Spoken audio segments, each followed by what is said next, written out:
Hello दोस्तों, स्वागत करते हैं अपने स्टडी चैनल स्टडी विद @pी में। आज हम कक्षा 12 जैव विज्ञान रसायन विज्ञान की जैव अणु चैप्टर के लास्ट अंतिम पार्ट में हम आप आज अंतिम पार्ट पढ़ेंगे। इसमें सबसे पहले न्यूक्लिक अम्ल के बारे में जानेंगे। तो न्यूक्लिक अम्ल क्या होता है? गुणसूत्र, प्रोटीन और अन्य प्रकार के जैव अणु से मिलकर बने होते हैं। किससे? गुणसूत्र जो है प्रोटीन अन्य प्रकार के जैव अणु से मिलकर बना होता है, जिन्हें हम क्या कहते हैं? न्यूक्लिक अम्ल कहते हैं। न्यूक्लिक अम्ल जो है वो हमेशा जीवित कोशिका के नाभिक में पाया जाता है। किसमें पाया जाता है? जीवित कोशिका के नाभिक में पाया जाता है। न्यूक्लियोटाइडों के बहुलक होते हैं। न्यूक्लिक अम्ल क्या होते हैं? न्यूक्लियोटाइड के बहुलक होते हैं। न्यूक्लिक अम्ल न्यूक्लियोटाइडों के बहुलक होते हैं। बहुलक होने के कारण ही इन्हें न्यूक्लिक अम्लों को हम पॉलीन्यूक्लियोटाइड भी कहते हैं। क्या कहते हैं? पॉलीन्यूक्लियोटाइड। अब हम बात करते हैं न्यूक्लिक अम्ल का वर्गीकरण। तो न्यूक्लिक अम्ल दो प्रकार के होते हैं, एक होता है आरएनए, एक होता है डीएनए। आरएनए को हम क्या कहते हैं? राइबो न्यूक्लिक अम्ल भी कहा जाता है, पूरा नाम इसका राइबो न्यूक्लिक अम्ल। डीएनए का पूरा नाम डीऑक्सी राइबो न्यूक्लिक अम्ल होता है। अब हम बात करते हैं इसकी जल अपघटन से। न्यूक्लिक अम्ल का यदि जल अपघटन किया जाएगा तो 3 प्रकार की इकाइयाँ बनती हैं। यदि जल अपघटन करेंगे तो 3 प्रकार की इकाइयाँ बनती है। एक होता है मोनोसैकेराइड, दूसरा होता है कार्बनिक क्षारक और तीसरा होता है फास्फेट समूह। कितनी इकाइयाँ बनती हैं? 3 इकाइयाँ, मोनोसैकेराइड, कार्बनिक क्षारक और फास्फेट समूह। यदि मोनोसैकेराइड की बात करें तो मोनोसैकेराइड 2 प्रकार की पेंटोस शर्करा होती हैं। कितने प्रकार की? 2 प्रकार की। एक होता है बीटा डी राइबोज और beta D two deoxy ribose. Beta D ribose जो होता है वो आरएनए में पाया जाता है, आरएनए में शर्करा पाई जाती है। और beta D two deoxy ribose DNA में। यदि क्वेश्चन पूछा जाए तो डीएनए में कौन सी शर्करा पाई जाती है तो क्या बताओगे? Beta D two deoxy ribose शर्करा पाई जाती है। अब हम बात करते हैं कार्बनिक क्षारक की। तो कार्बनिक क्षारक 2 प्रकार के होते हैं, एक होता है प्यूरिन और एक होता है पिरिमिडीन। प्यूरिन में एडेनिन और ग्वानिन पाया जाता है। प्यूरिन में क्या होता है? एडेनिन और ग्वानिन। और पिरिमिडीन में यूरेसिल, थायमिन और साइटोसिन पाए जाते हैं। 2 प्रकार के कार्बनिक क्षारक होते हैं। फास्फेट समूह की बात करें तो फास्फेट समूह में क्या होता है? फास्फेट समूह में फास्फेट समूह होता है, PO4 3। अब बात करते हैं न्यूक्लियोटाइड क्या होता है। तो न्यूक्लियोटाइड की बात करें तो न्यूक्लियोटाइड फास्फेट, शर्करा और क्षारक से मिलकर बना होता है। मतलब फास्फेट समूह, शर्करा और क्षारक से मिलकर बना होता है। अच्छा, ये भी लिख सकते हैं न्यूक्लियोटाइड को हम ये भी लिख सकते हैं। न्यूक्लियोसाइड में यदि फास्फेट मिला दिया जाए, न्यूक्लियोसाइड में फास्फेट समूह मिला दिया जाए तो क्या बन जाता है? न्यूक्लियोटाइड बन जाता है। अब बात करें हम न्यूक्लियोसाइड की। न्यूक्लियोसाइड क्या होता है? तो शर्करा और क्षारक के मिश्रण को, शर्करा और क्षारक के सम्मिश्रण को हम क्या कहते हैं? न्यूक्लियोसाइड कहते हैं। तो न्यूक्लियोसाइड और न्यूक्लियोटाइड में थोड़ा सा अंतर है। न्यूक्लियोसाइड क्या होता है? शर्करा और क्षारक का मिश्रण। और न्यूक्लियोटाइड क्या होता है? न्यूक्लियोसाइड में फास्फेट समूह मिला देंगे तो क्या बन जाएगा? न्यूक्लियोटाइड बन जाएगा।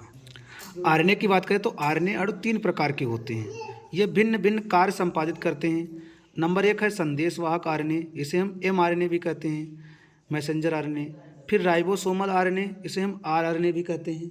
नंबर 3 है अंतरण आरएनए, इसे हम ट्रांसफर आरएनए भी कहते हैं। ये आरएनए के कितने प्रकार हैं? 3 आरएनए के प्रकार हैं।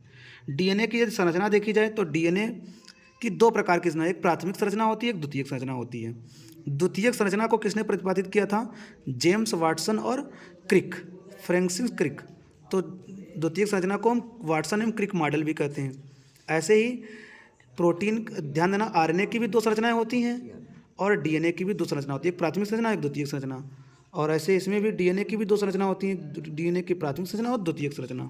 अब डीएनए और आरएनए में अंतर देखते हैं कि डीएनए और आरएनए में अंतर क्या। अब बात करते हैं डीएनए और आरएनए में अंतर विभेद। तो डीएनए में 2 डीऑक्सी राइबोज शर्करा होती है और आरएनए में क्या होता है? राइबोज शर्करा होती है। डीएनए में 2 डीऑक्सी राइबोज शर्करा होती है, आरएनए में राइबोज शर्करा होती है।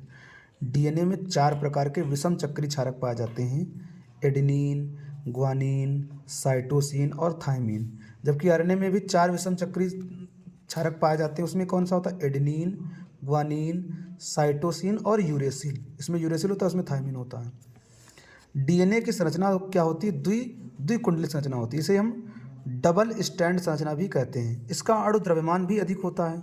आरएनए की बात करें तो आरएनए एक रज्जुक संरचना होती है, सिंगल हेलिक्स या सिंगल स्टैंड संरचना होती है। इसका अणु द्रव्यमान डीएनए से कम होता है।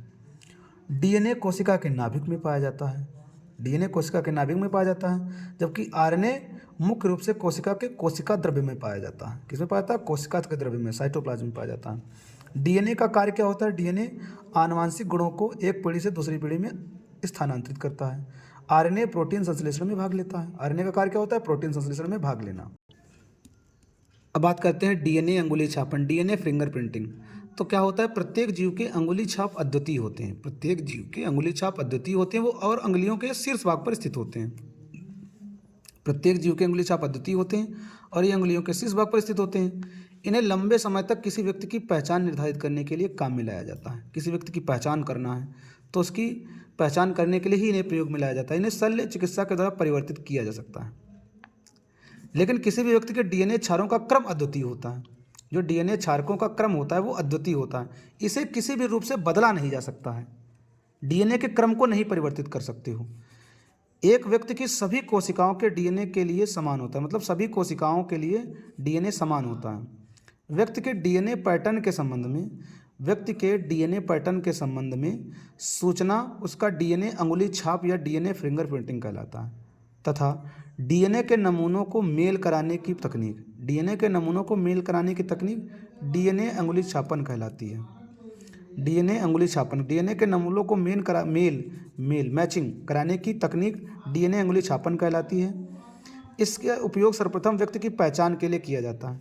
यदि इसके हम उपयोगों की बात करें तो अपराधी की पहचान करने में, संदिग्ध अपराधी की पहचान करने में, व्यक्ति की पैतृकता निर्धारित करने में, दुर्घटना में मृतक की पहचान करने में, जनक के डीएनए की तुलना करने में, पुनर्लेखन में या प्रजाति की समूह की पहचान करने में। यदि बात करें तो भारत में डीएनए फिंगरप्रिंटिंग केंद्र कहाँ है? हैदराबाद में। कहाँ पर है?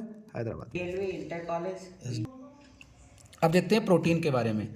तो प्रोटीन क्या है? प्रोटीन नाइट्रोजन युक्त जटिल कार्बनिक यौगिक होती है। प्रोटीन क्या होती है? नाइट्रोजन युक्त जटिल कार्बनिक यौगिक होती है जिनका गठन कार्बन हाइड्रोजन और नाइट्रोजन से मिलकर बना होता है। वैसे प्रोटीन के स्रोतों की बात करें तो प्रोटीन वनस्पतियों और जंतुओं में प्रचुर मात्रा में पाई जाती हैं। शरीर का लगभग 14% भाग प्रोटीन का बना होता है। कितना परसेंट भाग? 14% भाग प्रोटीन का बना होता है। प्रोटीनों के स्रोतों की बात करें तो प्रोटीनों का मुख्य स्रोत क्या होता है? पेड़ पौधे होते हैं। प्रोटीन की संरचना की बात करें तो प्रोटीन की संरचना 4 प्रकार की होती है। प्राथमिक संरचना, द्वितीयक संरचना, तृतीयक संरचना और चतुर्थ संरचना। हम बात करते हैं प्राथमिक संरचना की। तो प्रोटीन की प्राथमिक संरचना क्या होती है? तो प्रोटीन की प्राथमिक संरचना प्रोटीन की पॉलीपेप्टाइड श्रृंखला में एमिनो अम्लों का अनुक्रम।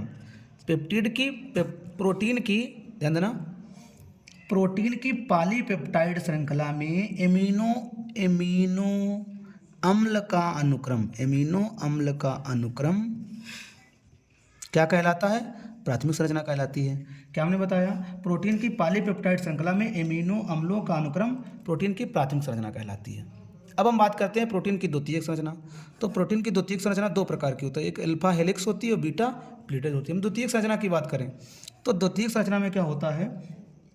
पॉलीपेप्टाइड श्रृंखलाएं जो होती हैं वो जिस प्रकार व्यवस्थित होती हैं, अर्थात पॉलीपेप्टाइड श्रृंखला किस प्रकार व्यवस्थित होती हैं, उनकी आकृति कैसी होती है या किस रूप में विद्यमान होती हैं, उन्हें हम क्या कहते हैं? द्वितीयक संरचनाएं कहते हैं।